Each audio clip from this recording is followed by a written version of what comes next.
Well, hi tubers and tubettes. Welcome back to the little channel here. I hope everybody's doing good under the quarantine. And the title of this video is, Would I Like to Own a Business Here in the Philippines? For those of you that have got other things to do right now and not much time and get tired of looking at my ugly face, the answer is no. So there you go, kids. I'll give you the proverbial bottom line. You can move on with your quarantine time watching Netflix and reruns of Law and Order. I don't know. So the issue that I have with owning a business is multifold, and I could come at it from a lot of different directions. But the primary reason I wouldn't want to have a business is that I'm sick of working. And I'm retired, and to me retired means you just do what you want during the day. You just kind of take up space, until you die. You just kind of wander around and go, hey, what's that? You get in the way at the market, and you just generally piss off people. That's my job. So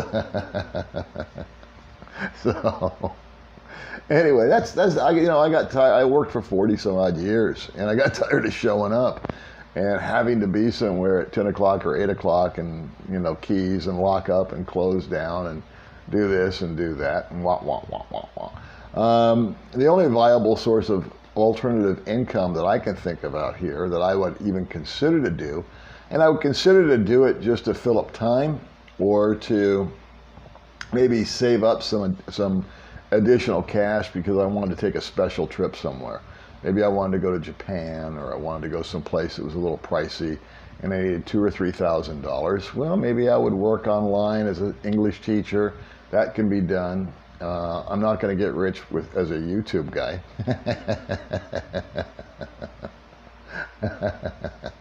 I've seen their pay plan.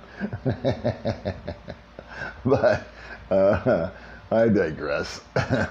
So businesses out here, there's a myriad of stuff that I see guys doing. The one successful business out here that I've seen, at least I think it's successful, it's still operating, is a U-Wash. It's where there's some washing machines, some dryers, and a small staff, and you drop off your laundry, the staff puts it in, they take it out, they fold it up, and boom, away you go. Cost me about $5 to do a load of laundry, and it's done within the same day. And the guy that owns it, I don't know what his margins are, but he's not there. He's got 4 or 5, I think, here in Dumaguete, maybe 7, and he's got a system down. He wrote a business plan. He bought the equipment. He's got the machines, and they're busy. They're constantly churning it out. It's one of those things, it's one of those necessary things for people. And at the price point, I'm sure he's making money. And it's the biggest expense, I would imagine, after you get past rent, would be the depreciation of the machines, them breaking down. But I don't want to dig into it too deep because I don't know anything about it. But that's kind of an appealing business. The other business that I thought would be good out here would be storage spaces. And of course my stuff's geared towards foreigners. But again, that's something where once you make the initial investment and build it, you can have a small staff, like a security staff and a manager, and they don't cost a lot out here. And you can have a storage business. So, but then again, that's just my thinking. The stuff that fascinates me out here is how many guys come out with the notion that they're going to open up a restaurant, a resto bar. And I've watched them come and I've watched them go. And I'm not sounding like a know-it-all because I've never run a restaurant before. I've never been in that business. But I've gone into them when they first open, and I'm able to spot, and I have conversations with other guys that are, of course, more intelligent than me, which is just about everybody, about what's wrong with the place and what they're doing wrong. Now, there was a place out here, a Mexican food restaurant, I won't use any names, but they had great food, and it was super cheap. And that was the problem, guys. It was super cheap. And they just never made any money. They just never made any money. And they tried to run it on a shoestring with the wife. He was gone, and the guy that owned it, he's from the States, and he went back to the States. He wasn't present very often. And his wife and somebody else was cooking, and somebody else, and they just ran themselves ragged back and forth. And the rent killed them, the air conditioning killed them, the business wasn't necessarily steady, and they didn't have that many seats in the place if they were. It used to be that we went in there when it first opened, the place was packed because it was just exciting, you know, it was a new place, and they had good food. But it would take you an hour, hour and a half to get your food sometimes, literally, because they were packed and they were on a skeleton staff and it was small. And so, you know, people only put up with that for so long, and then they start to bail out. And then towards the end, they remodeled it and put more money into it, kept the menu the same, kept the prices the same. Business drifted off, as it always seems to do. And that was the end of that. I've watched the same restaurant go through 3 or 4 owners here in my mind's eye. And again, what happens is that the foreigner crowd here is a very, very fickle bunch. They tend to be, you know, budget conscious like we all are. So the minute anything gets a little pricey, they bail out or they complain. And if the food's not perfect, they get upset. And to me, it's just not something you can win at. Food prices keep fluctuating. Beer prices and soda prices and cigarette prices just went up. So it's not getting cheap anymore to go out and have a beer. Cheaper at home. And so, again, I actually had an opportunity last year when my friend Ron got sick. I worked at his resto bar. Me and a bunch of other guys jumped in to try to help him while he was sick and trying to recover. And unfortunately, he passed away. He had cancer. But anyway, for that 30 days, I got a little taste of it. I was in there for a few hours a day. And me and, like I said, other guys had all chipped in to try to help him while he was sick. And we were hoping he was going to recover. But I got a inside view of it, and I saw how little money that the place made, just making the payroll and buying the food and the mismanagement of it, and the prices again at his place were way too low. He hadn't updated his menus. What he had done that was unique was 2 things. Number one, he was always present. He was always in there, and he was on top of it, and he always knew his customers. He knew everybody's name. So that, and he used to send out emails every day or personal text. He was intelligent enough to collect information on me and the next guy and the next guy. And he always ran these promotions. He had sport leagues. He had this, that, the other. And so he kept the place going to where the cash flow was positive. When he was out sick, we didn't do any of that stuff. And so, of course, business dropped down. But you have to be on it at all times. He also had a little poker game going on in there, which is not necessarily legal. But that gave him additional income also while that lasted. Excuse me. So, that being said, I've watched guys out here buy these resto bars, invest maybe 100,000 USD. I'm thinking of one place in particular. Rehab it, refurnish it, restock it, build out, build up, build over, invest in this, invest in that, state of the art, this, that, the other, and then not pay any attention to their customers. I went into one place. This is the same place. I went in with some people. They had advertised on like 4th of July, which is an American holiday. But they advertised for our American friends, 4th of July, special on hot dogs, chili dogs. And we were actually at another restaurant, and this email came, not email, but a Facebook notice came up. And we said, wow, that sounds good. And we'd been sitting in this one restaurant for 10 minutes and nobody came over to help us.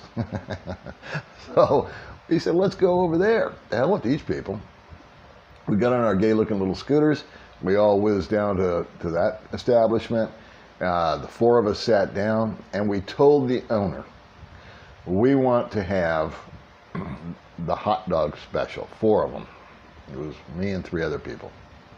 And he looked at his waitress, server, and said something, and she went like this, and that was that. So 20 minutes later, we still didn't get our food. And we pulled him over and said, hey man, we ordered our food 20 minutes ago and we haven't seen it. And he says, well, who did you order it from? And my friend who had told him, he said, well, we ordered it from you. And he said, do I look like a waitress? That's the owner talking to a customer. So that gives you a little bit of a vibe as to how the mentality of some of these guys. Not all of them. There's another guy that I know that runs a restaurant that he actually took over from the guy that I just talked to you about. He had burned that one to the ground. So this guy took it over, did a little rehab, cleaned it up, and he's very personable. He's out and about. He's greeting you. He's meeting you. But still, I've watched it digress from the initial excitement to the usual kind of ho-hum poor service that we've grown accustomed to out here. And it's just one of those challenges. So opening up a resto bar or a restaurant, I just can't see it.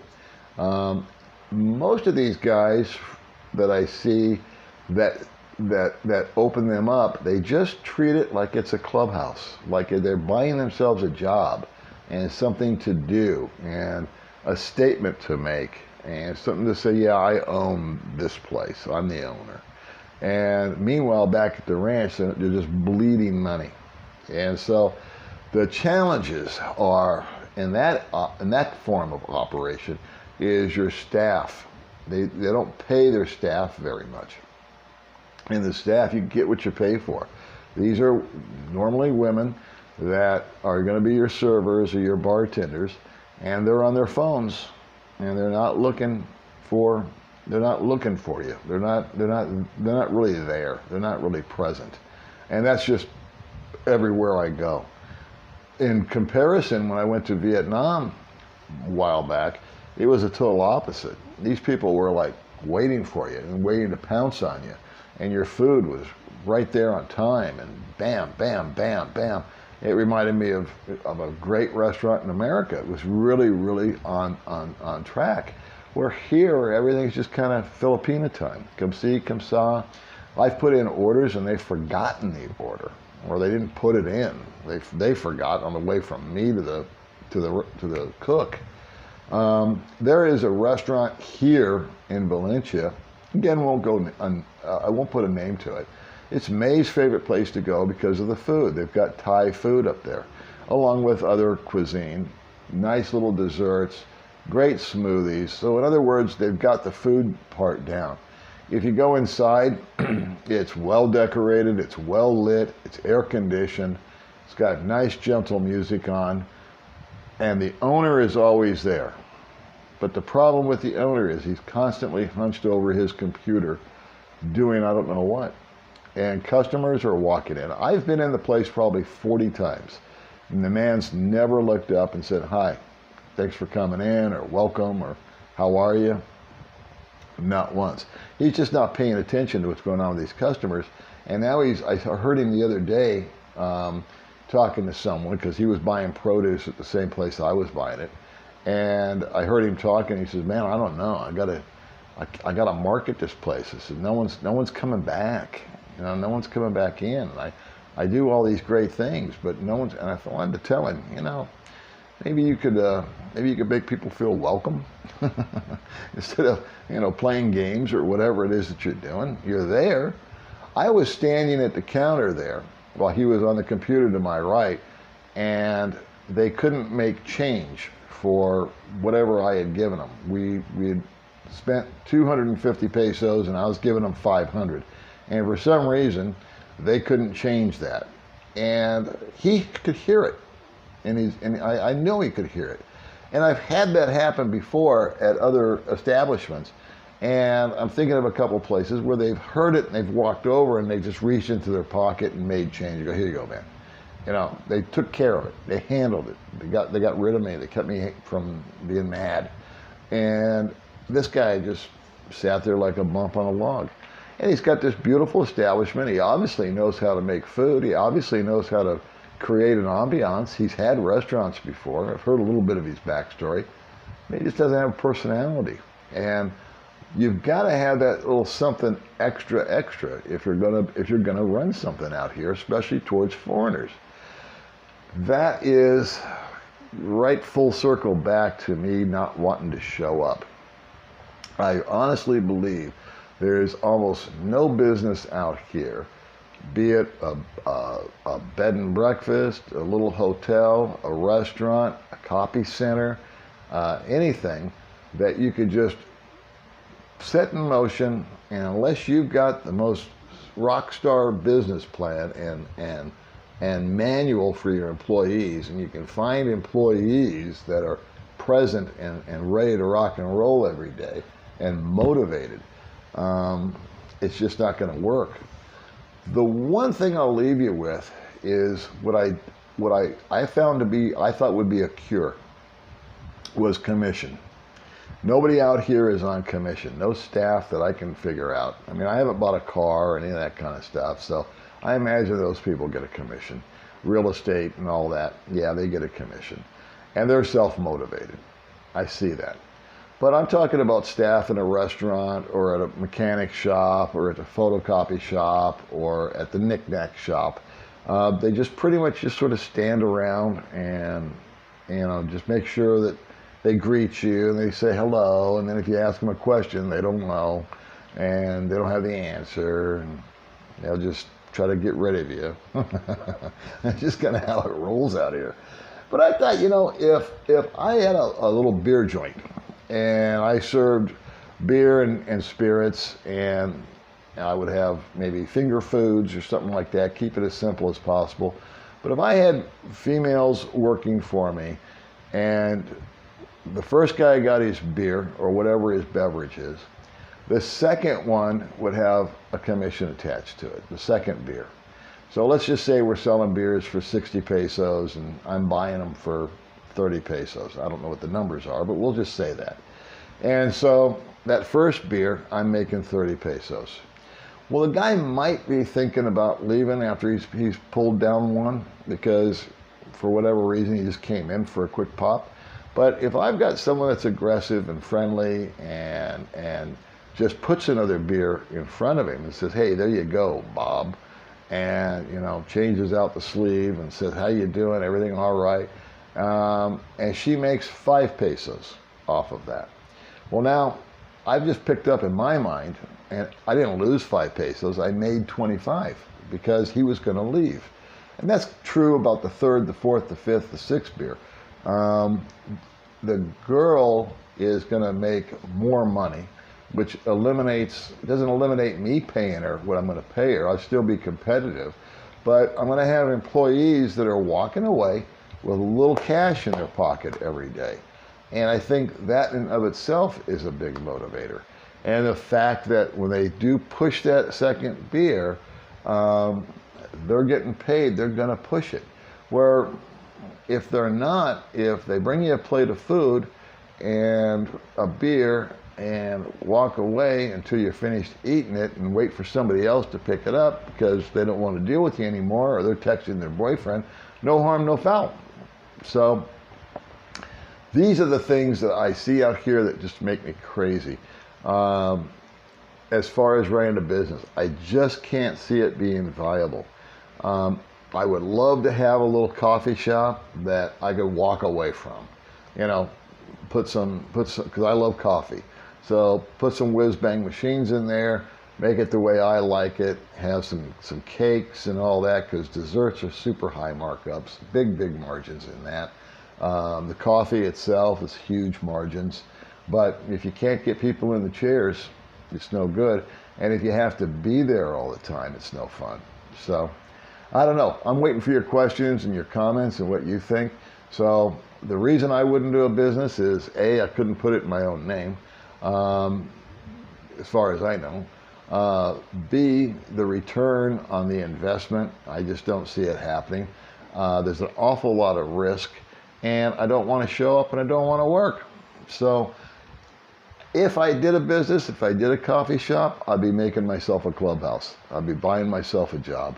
And I'd have to be able to, like everything else here, be willing to walk away from it. All right, guys, I'll talk to you next time. Bye.